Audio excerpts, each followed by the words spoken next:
વડોદરાના ડભોઈ એપીએમસીની ચૂંટણીનું મતદાન શરૂ થયું હતું, જેમાં તાલુકાની જુદી જુદી સહકારી મંડળીના કુલ સભ્યો 811માંથી 770 મતદારોએ પોતાના મનપસંદ ઉમેદવારોને જીતાડવા માટે મતદાન કરતા મત કહી શકાય કે મતદાનનો આંક 95% નોંધાયું, જ્યાં સમગ્ર મતદાન શાંતિપૂર્ણ માહોલની અંદર સંપન્ન થયું હતું।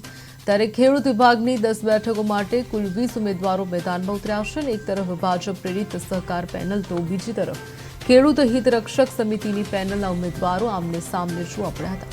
કુલ 16 બેઠક માટે એપીએમસીની ચૂંટણી યોજાઈ છે, જે પૈકી 6 બેઠકો બિનહરીફ થઈ છે। 10 બેઠકો માટે મતદારોએ શાંતિપૂર્ણ માહોલમાં મતદાન કર્યું હતું।